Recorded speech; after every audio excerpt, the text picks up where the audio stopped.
מוטי, תודה. ברשותכם אני אעבור לאנגלית, כי הדובר הבא שלנו, המברך הבא, is speaking English. So I'll move to English. When we set the date for the conference, we set it on a blank diary. And then two things happened. One is a minor one and the second is a major one. The minor one was what Moti already mentioned, that the Supreme Court of Israel is deliberating right now a petition about the fact that there was a law in Israel to establish 8 advocacy centers or 8 מרכזי הגנה by April 2011, which was a year ago. And the petition is discussed in the Supreme Court right now while we speak, and we'll probably hear about it later on today when it will be decided what's the decision or what's the interim decision of the Supreme Court, whatever will be decided. But that was the minor event that happened. The major event that happened is that after we set the date, we discovered that for 5 days this week, Sandi Cardin, who is the president of the Sosterman Philanthropic Network, is in Israel also. So we've asked David to drop his name, David Gappel, from the people who are talking at the beginning of the conference. And we are really happy that Sandi is with us, not because only he's the president of the Sosterman Philanthropic Network, but because, as David said, and I know it also as somebody who was at least in the shadow of the development of מרכזי ההגנה, that Sandi was the man behind the dream, or the man who brought the idea or was pushing to bring the idea of advocacy center or מרכזי ההגנה to Israel. So with great pleasure I would ask Sandi to tell us a few words. Sandi, please. Thank you, Asher, and Boker Tov, everyone. I stand before you this morning not just in place of David Gappel, who would have done a much better job explaining to you all of the ins and outs of the relationship of the foundation with the Belin network, but really the person without whom Belin would not exist. David is more than just a colleague. He has become a very, very dear friend. And the work that David has done, not just in the area of Haruv and not just in the area of Belin, but with the JSOC, Jerusalem Season of Culture, and so many of other activities since he joined the foundation in 2006, so 6 years ago or so. Our foundation wouldn't be what it is today without David's tireless efforts and his commitment and his passion and his love for Israel and love for people. And so, David, I want to say to you, first and foremost, thank you. Todah Rabbah for everything you've done for us and for the Jewish people and for the state of Israel. So, Todah Rabbah, please.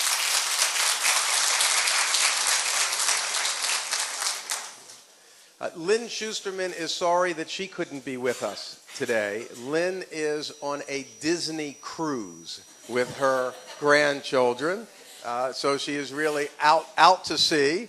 But she would be kvelling this morning if she would be here with all of you to see what has happened in terms of the progress that we have made in the area of the prevention and treatment of child abuse generally and in the establishment of the Belin network in particular. This was, as Asher is too kind in terms of suggesting my role in this.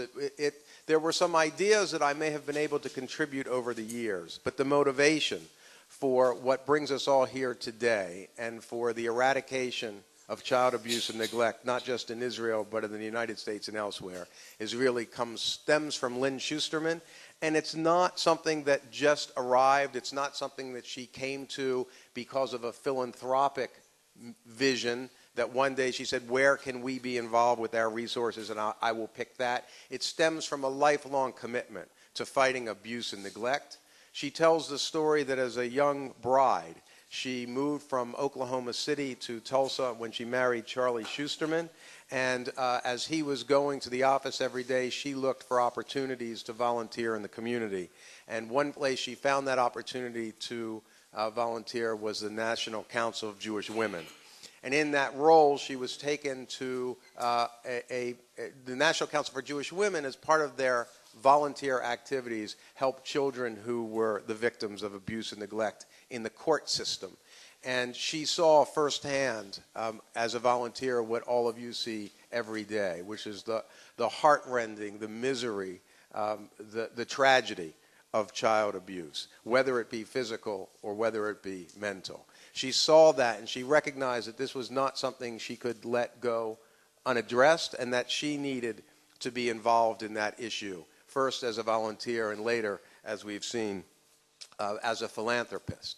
And so it was with this in mind, with the commitment to the eradication, to addressing child abuse, to working to prevent it and to treat it, that the Schustermans, one of the very first acts that the Schustermans undertook as philanthropists in 1992 or 93, and actually perhaps the first major investment in Israel outside of some connections that they had with Technion, because Charlie was an engineer, was back in 1992, 93, somewhere in the early 90s, when the Schustermans came with their friends at the American Jewish Joint Distribution Committee, the JDC, in Ashalim, and visited the emergency center in Gilo, where they met the amazing Freda Fagelson and learned about the tremendous work that Freda and her team were doing in the emergency centers.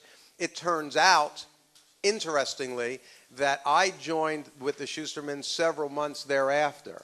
And when they said, we just came back from Israel and we're thinking about becoming involved in an emergency center in Gilo, we met this amazing woman. I said, I know her. I was there 6 months ago because right before joining the Schustermans, I worked with David at Keren Yerushalayim. And one of the projects we had at Keren Yerushalayim was the emergency center in Gilo, and trying to help the center find a new home in Baca. Ultimately, we found in Baca.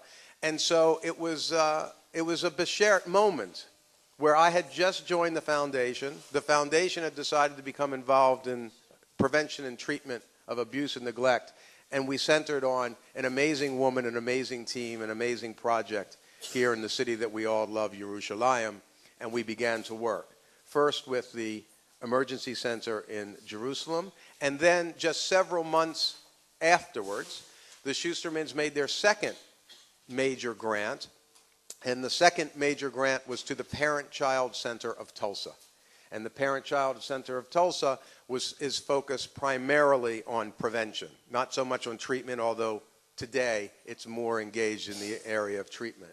And so the first two acts of the Schustermans, after bringing me on board and saying they were going to engage in very serious strategic philanthropy, was to make a significant investment in Israel and a significant investment in their hometown of Tulsa, or their two hometowns, Jerusalem and Tulsa, towards the prevention and treatment of child abuse. And that was the beginning.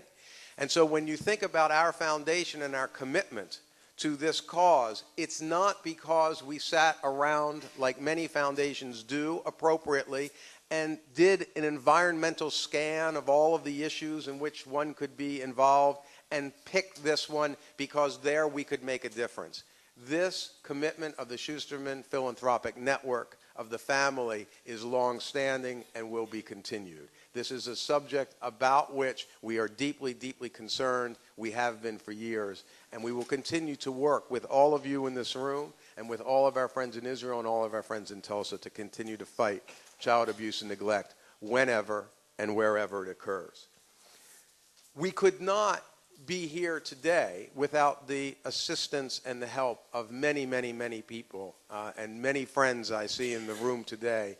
And I want to just say a particular thank you to Revital for the work that she has done over the years. And I think, as Moti mentioned, even though my Hebrew is not very good, the challenges that Revital has encountered over the years as the Betlin network has grown.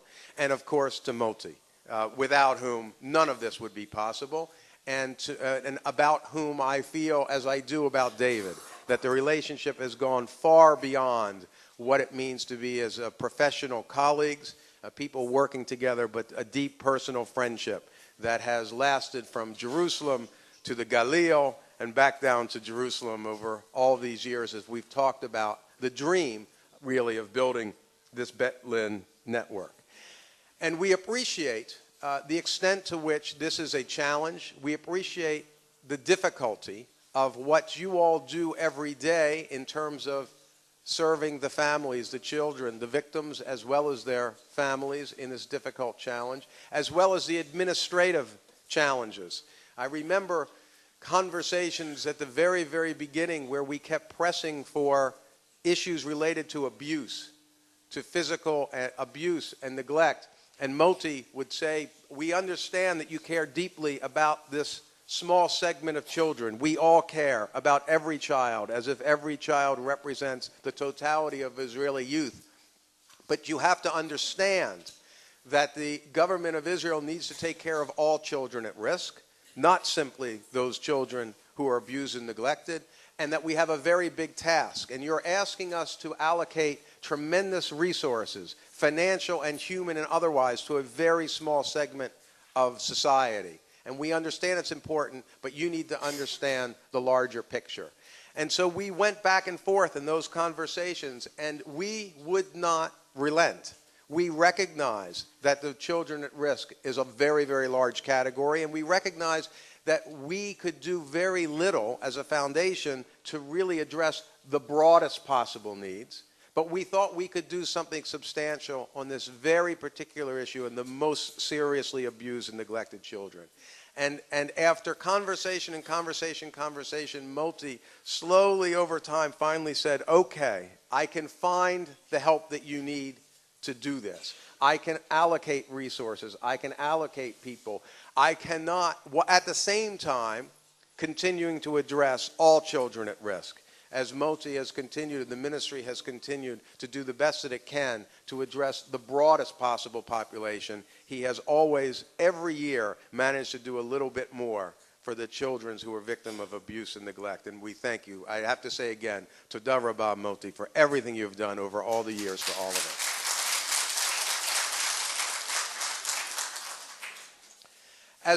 As much as we celebrate where we have come today and sitting in this room, and the challenges, as Asher mentioned, with the Supreme Court making a decision today, the challenges, no matter what the Supreme Court decides today, are very, very large as we strive to build the network of Beit Lins throughout Israel. It's been a challenge, of course. It's been a challenge since the very beginning. And as I've said to David and Freda and others many times, had we known how difficult it was going to be, perhaps we would not have started. And when I say how difficult it would be, it's not that we didn't understand the particular challenges of abuse and neglect and all that goes into it. But when we think about the Beit Lin as a concept, the interdisciplinary aspect of it, the notion that lots and lots and lots of different people from different backgrounds in Israel, from different ministries, from different constituencies, all have to work together in order for the model to work. We knew that was difficult because we knew it was challenging in Tulsa. We had no idea how challenging it would be in Israel, given the way in which the government and the bureaucracies work. Not only that, not only were we naively ignorant of some of the challenges in terms of just bureaucracy, we were also very much unaware of the absence of trained professionals in each element that one must bring to a Beit Lin center in order to achieve the objective. So we were unaware of the very, very low number of doctors in Israel who had been trained to diagnose abuse and who were able to testify in court in cases of abuse. We were unaware of the severe shortage of child protection workers, of child care workers that were necessary to do the work. We were unaware of the lack of training of the legal profession in terms of how to prosecute cases of abuse. And we were unaware of the significance of working with the Israeli school systems in terms of what it meant to deal with children who had been the victims of abuse and neglect. And fortunately, we were guided by our friends at Ashalim and others, and Miriam and others, as we worked through this context. But we still, had we known all of these challenges, perhaps we wouldn't have begun. But now as we look back, even knowing those challenges, we are very, very thankful that we didn't know and that we embarked on this. And we will stay the course until we achieve our objective. And our objective is not really the establishment of the network. That, of course, is a means to an end. We look forward to working very closely with Yoram as he continues to develop the network to the full 8. But the network is a means. What we're here to talk about, of course, is the prevention and treatment of abuse, to deal with the children and the families that all of you deal with every single day, and to make their lives easier and to create a safe and stable place for all children in Israel to live so that they can grow to become wonderful Israelis and contributors to Israeli society. And when I think about what our vision really is and what our goal really is, it's appropriate, I think, that we're gathered here today in the beautiful Bible Lands Museum, because it's what coming to a museum reminds us that of history. And today, hopefully we will look back 10 years from now and say, this is a day in history. This is a day in which the real Beit Lin network began, and that the first day of a fully functioning integrated network that led to the treatment and prevention of abuse throughout the state of Israel. But even more importantly, what we hope as we stand here today, as we sit here in a museum and we think about historical artifacts, we think about things that no longer exist, that we stop and pause for a moment sitting here in a museum, and we hope that when we look back 15 years from now, 20 years from now, we will have eradicated child abuse and neglect completely, and it will be relegated to the dustbins of history, and we can focus on other social challenges. So kol hakavod to all of you for what you do every day. We thank you for what you do every day, and we look forward to continuing to work with you in the years to come. Kol hakavod and toda rabah.